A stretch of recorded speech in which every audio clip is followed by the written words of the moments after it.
I'm loving the subject today, Jack, because charisma, like the question is how to develop charisma. Well, according to the dictionary definition, you can't. It's divinely given. So that's it. Short, short, Well, that's it. short, That's the end of short the podcast podcast. today. So hopefully we've got charisma. And yeah, for the listeners, that's it. Nothing you can do about Yeah. it. Well, Yeah, actually, there is though, Jack, isn't there? Because this is what I think it's pointing to myself.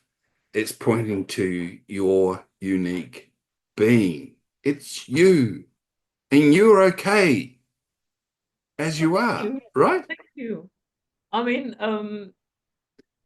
yes, yes. I think charisma is something that needs some exploration. So our listeners also sort of get what is charisma? It's quite elusive. And just saying it's me, hey, that All right. that Okay. gives So I'll read you the dictionary definition: compelling attractiveness or charm that can inspire devotion in others. He has tremendous charisma and stage presence. And the other definition given is a divinely conferred power or talent. So, it's a little bit. I'll use go to Andrea, of course, because that's me at Andrea. Aristotle argued that if you weren't born with the virtue of Andrea, then you would never obtain it. please explain again what the virtue of Andrea The is. virtue of Andrea is having the character and the courage to do the right thing at the right time for all the right reasons. Okay, so it's a Awesome. big challenge. It's a big decision-making tool, if you want, but it confers wisdom. If you Yeah. and so when you look at that, you think, okay, Aristotle said, well, hang on, if I wasn't born with that, I couldn't learn it. And I struggled with that for a bit until I realized that the average lifespan in ancient Greece was about 35 years. So Is that true? you That it didn't really was get a only chance. 35 years. 35 years, yeah. So you Yeah. didn't get a lot of chance to change. But that's not the Yeah. world we live in today, is it? We can Yeah. acquire wisdom.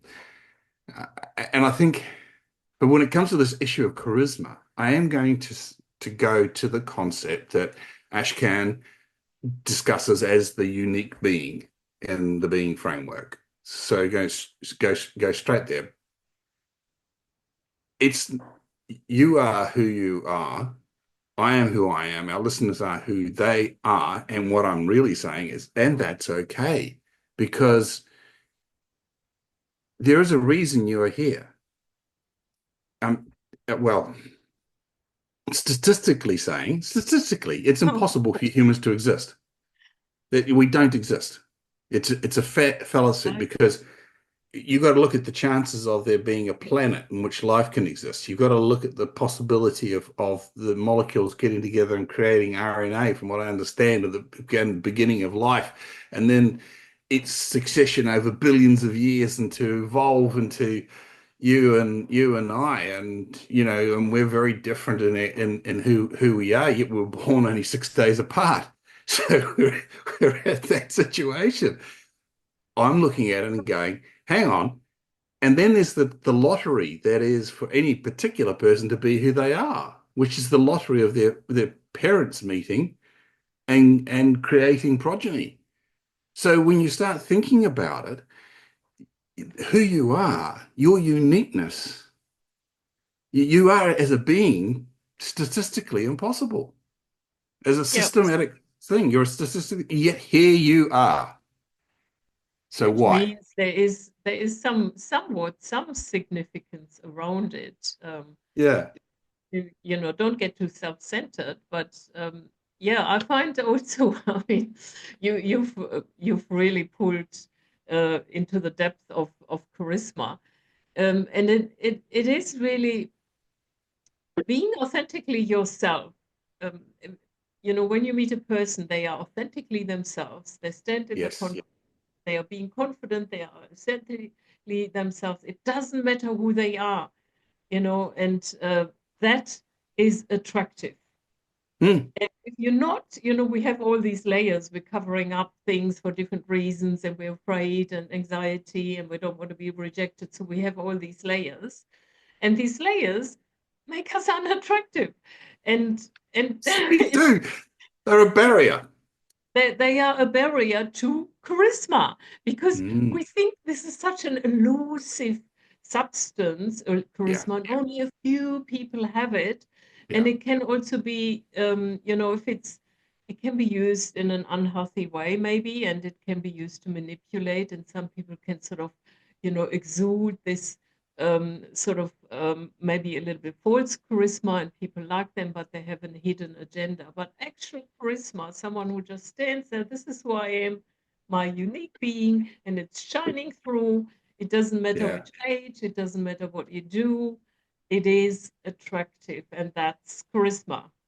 End And of the story. I'm going to agree with you, authenticity and vulnerability, Oh, yes, yes, because yes. together they go to create Yeah, trust. And I'm going to use as an example the late great Maggie Smith, who right. one of her peers said to her that she there was as absurd on screen as she was off screen. She couldn't be Maggie Smith on screen without being Maggie Smith off screen. She was just who Okay. she was, and she brought that essence of her into the characters that she played. And you And you have to mention who Maggie Smith is in case so some Maggie Smith just died this week at the age of 89. She was one of the very few actors to win an Oscar, an Emmy, and a Tony. And wow. she started acting on the stage opposite Sir Laurence Olivier in Othello and a Shakespearean actor. And she's probably most famous for being Professor McGonagall in Harry Potter or the Grand Duchess of Downton Abbey.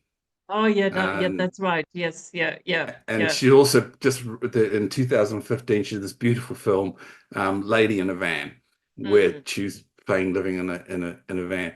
Incredible actress, unforgettable when you see it. And The mm, Pride of Miss Jean Brodie was the movie she first won an Oscar for, and you can get that on YouTube. So you can just Google it. Sorry, YouTube it, and away you go. But she was what was interesting there is that her charisma as a human being shone through her characters, and it probably determined to some degree the characters that she played. So we can play act and pretend to be somebody else, but understand that who you are, even if you are an award-winning actor, i.e. Oscar, Tony, Emmy, there's only a handful that have done it. Even then, her personality, who she was, shone through. yeah, yeah. There was, I So mean, yeah, that's very fascinating. Also, in regards to acting, if you're an authentic actor and you step into that role, I mean, obviously you are acting, but it still comes across if you authentically acting in a way and you really capture that essence of the role, which hmm, in this context is authentic because you're not pretending. Everyone knows you're an actor, and it comes across. That's amazing. That's actually a really good example because it shows even if you're acting even if and you're you have acting, yeah. you can your charisma comes through or it doesn't. Hmm. With actors who are not really authentic with themselves and they're maybe trying to act in a role that is maybe not suited to them or maybe not authentic them for whatever reason, or they're pretending, it shines through. Hmm. People sense it. This is so it's so important that this is an instinctual thing. Again, Mm, remember we're feeling animals that use facts to justify our decisions. So mm, we feel whether we trust somebody. We feel whether that and when we talk about charisma, it's being conferred with the trust and respect of another person. So we feel charisma, yeah, and then we yeah, make the judgment that we will trust that individual. yeah, And it's just yeah. fascinating that even a highly trained actor, because Maggie Smith had all the classical Mm, training yeah, yeah.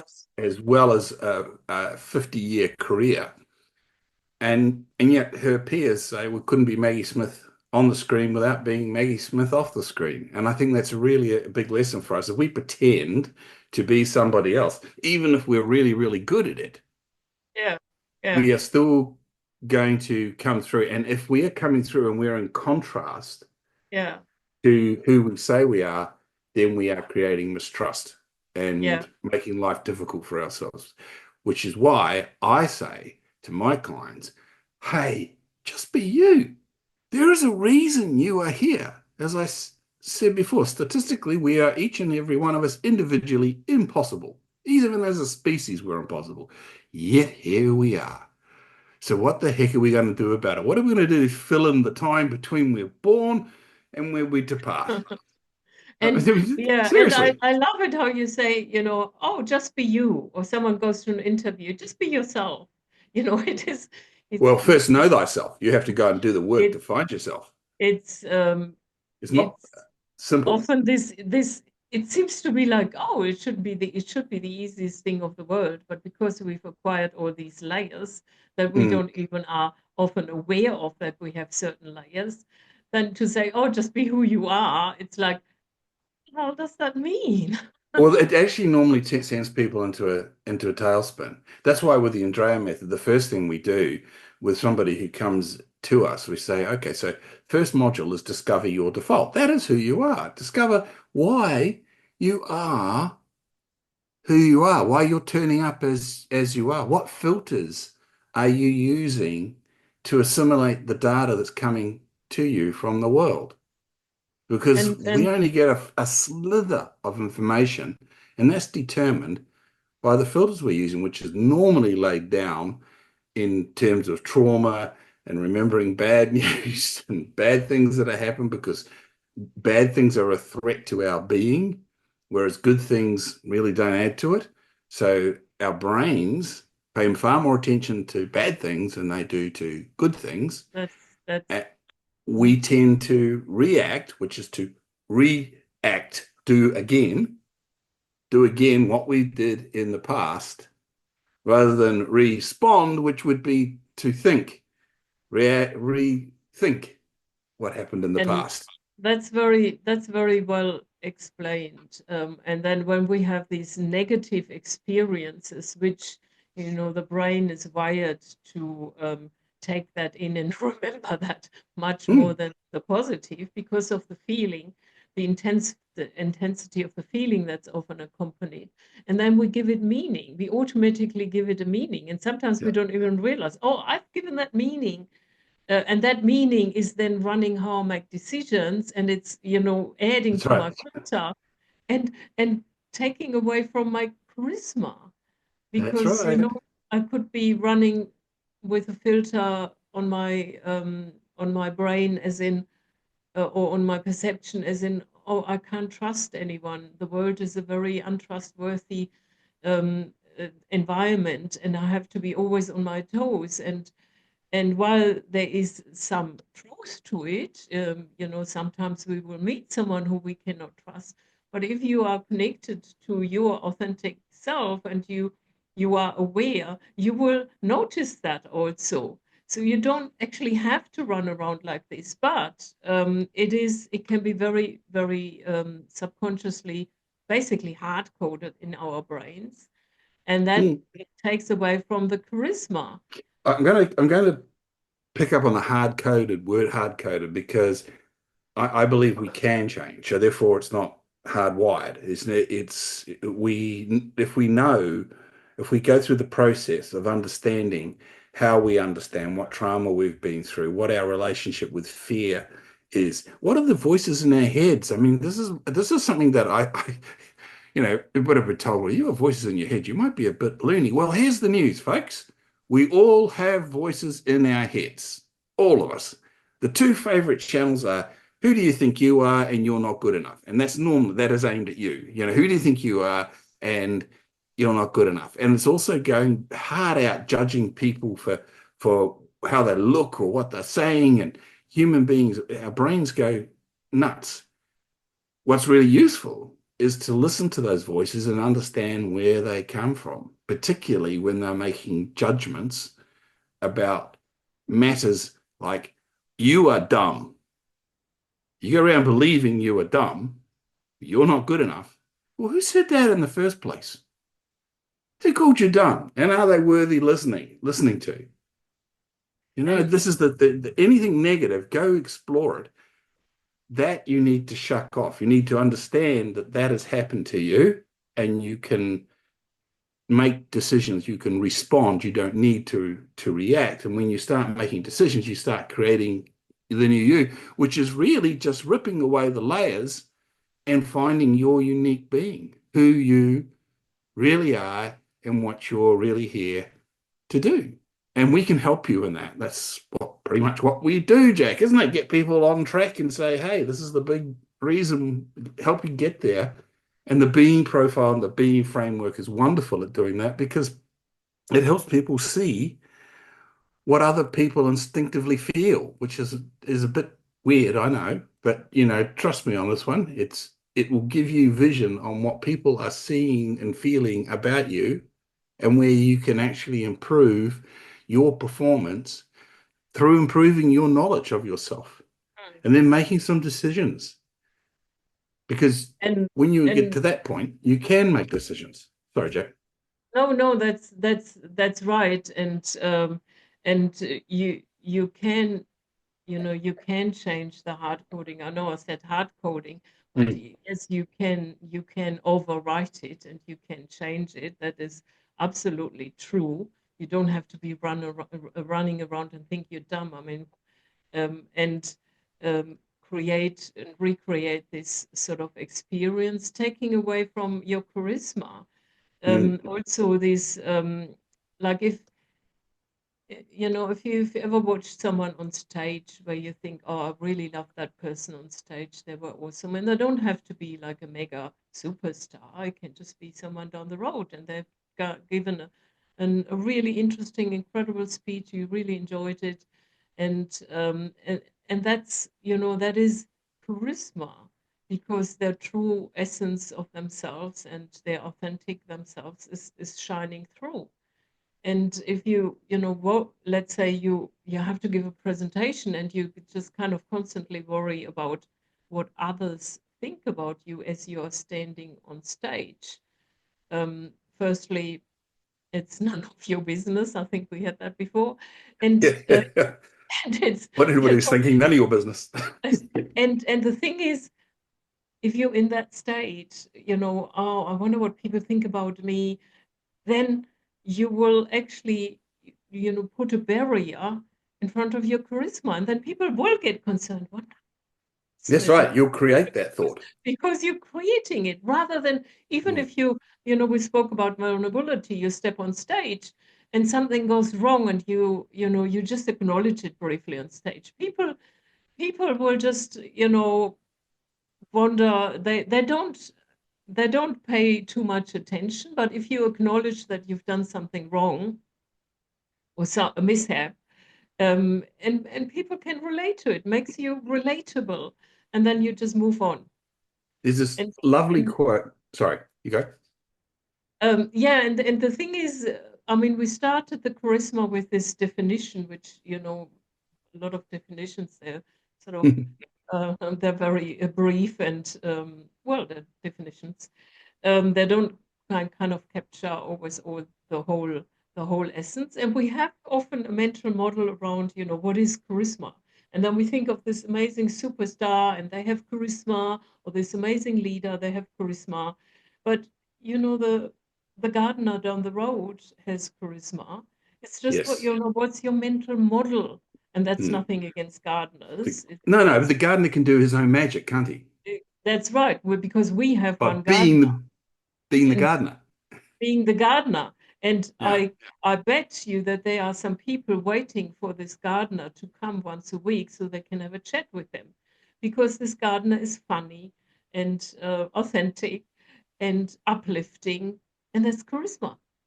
It is. It is. And that comes not from acquisition of things other than knowledge, That's but right. from peeling away the bullshit and Oh being yes, vulnerable. yes. That's You all it. it's owning who you are, understanding that the words that you you use become the house you live in. So says Hafiz. But I've got another quote for you, and this is about watching. This is from Lao Tzu. Watch your thoughts, they become your words. Watch your words, they become your actions. Watch your actions, they become your habits. Watch your Mm. habits, they become your character. Watch your character, because it becomes your destiny. Oh, that's beautiful. It It is. is beautiful, but it is about, and it So, really, that process of watching your thoughts, because your thoughts create your words create your habits, in your actions, and their habits, and then your character, and then so you if you want to be a charismatic character, it starts with watching your thoughts. and and the thing about thoughts, I mean, thoughts have a momentum, especially negative thoughts. I mean, it's like, Mm. you're kind of Oh yeah. hanging onto them, and it's like you can't let go. And what I also find is it's the sort of where the mind body synthesis comes into play is often you cannot think yourself out of it if you have this negative thought, but you can break the Mm. pattern by doing something that is more physical, as in you could go for a walk, or you could do some breathing exercise, or you do Mm. some exercise as such that breaks the pattern, because sometimes these negative thoughts can spiral down, and it can lead to depressive ways of being, and it's very hard to think yourself out of it and just say, oh, well, but I'm not dumb, I'm smart, and that feels inauthentic. So sometimes you have to dig a little Mm. bit deeper and really release the core, which is what we do as coaches. Which And exactly. you have to do something. You have to be connected to your body. People don't get this. We're not experiencing happiness here and joy here. It's a whole body experience. But if you only hear, Mm. You're in your head. you're in your head. Yeah. And I just wanted to make a point of it, because that is often difficult when you're on this downward spiral. So do Mm. something completely, break the pattern, do something Mm. completely different, even if you run up and down the stairs.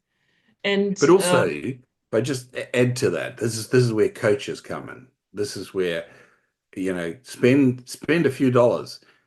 Come and do the being profile with Jack. I'm not sure, it's a few $100 anyway. The bottom line of it is you will get a better understanding. You'll be the best money you've ever invested. And that's not an advertisement. That's just trying to get this break the cycle thing through. Do something different. That's what the Andrea method's all about. It actually is step by step how to break the cycle and that's create a right. new cycle.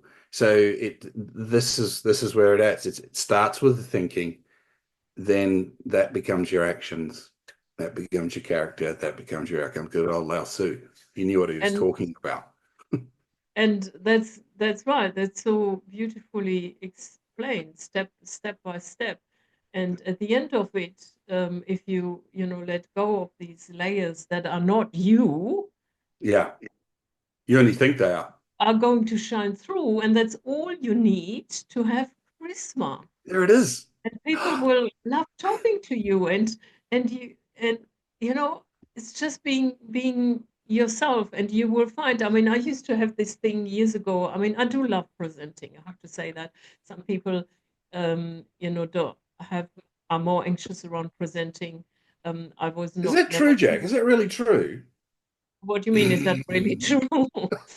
I I'm find, yanking your leg, mate. I'm yanking your leg. Of course, what do you that's a mean? little. I like I presenting. Yes. Yeah, I do like presenting, but there was a phase where I was concerned about what the audience think, and will I connect to the audience, Hmm. and that was my concern.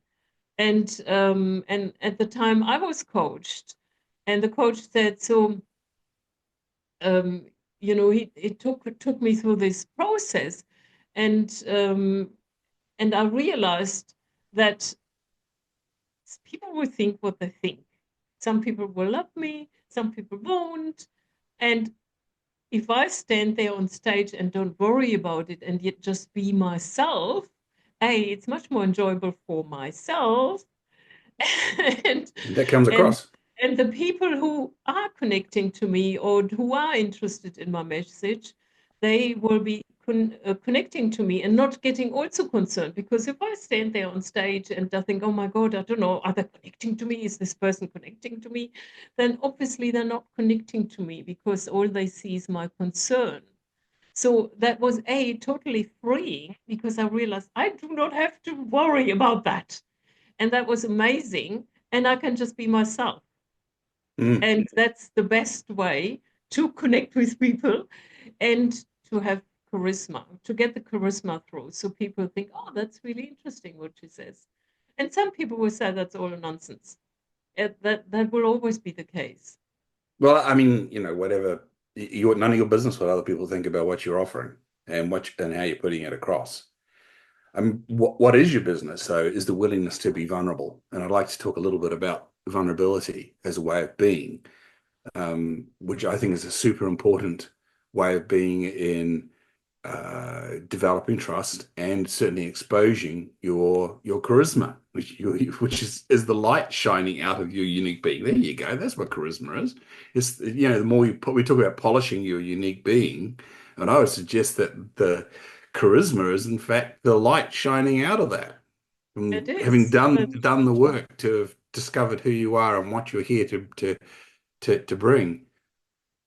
When you start peeling away the defenses, the masks that we hide behind. And men are well, I say far more likely to put up masks than I think women are better off in the vulnerability stakes. But nevertheless, we all have this propensity to think that we are not good enough, that we have no right to be. And I would say to that, once you realize that you exist and therefore there is a reason you exist and you deserve to be on this planet and you have a contribution to make that the world is hoping you will make, then hopefully you can get to like yourself enough and say, well, look, I'll take the risk. I'll take the risk of opening my mouth or using my computer and putting forward from my heart what I think and make Mm. that contribution to the world, and what other people feel about it, well, they'll feel that. As you just said before, Jack, some will love it, some will hate it. Some will accept you, some will reject you. That's okay. No person is universally accepted. Yeah, It's that's right. certainly not That's a, they say that about here. Nobody's prophet in their own home, you know? um yeah. I mean yeah, yeah, I find it incredible sort of the models we have around charisma and it's important to sort of get the mythology out of it and look at it. What does that actually mean, charisma? And this Yes. charisma is not reserved for some, you know, super um, superstar or anything. No, charisma is just who you are. And I Yeah. think we've gotten a little bit away from really getting to the truth of charisma and in some way overvaluated this Hmm. superstar sense. And Well, I think it's a little bit confusing when all the dictionaries tell you it's a God-given gift. All of them say that, oh, it's just somebody has it. You just have it, or but you don't. And I hope the message. I think we're both seeing the same message here. There's no such thing as you don't. You and the thing have is, charisma. It's if it's a just a matter of God-given, sorry, if it's a it's, God, if it's a go God, on, get it in. if it's a God-given gift, everyone has it. From Exactly. that person, yeah, that everyone has it. It's not, oh, it's a God-given gift, and instantly I think, oh, only those few people have it. No, it's a God-given gift to everyone. Yes, and it's based in authenticity and vulnerability, willing to show and be attached to the truths about yourself and what is true and what is not true. Be curious, go dig out and find out and test your belief systems. Yeah, So as that you can confidently say, well, I I this rings true in my heart in who I say I am. And then when I bring that out the front door to greet the yeah, world, then the world is really greeting who you are. When you think about people who you believe have charisma, are they the sort of people that are fearful or worried about what other people might think of them? And the answer to that is no. So you might want to look at that and go, oh, there's a clue. How about I just give up worrying what other people think about me? Mhm. And this is my the greatest example on the planet at the moment is one Donald J. Trump. You can hate him, you can love him, and we have different opinions on that, Jack. But I tell you what, the man is what he says he is.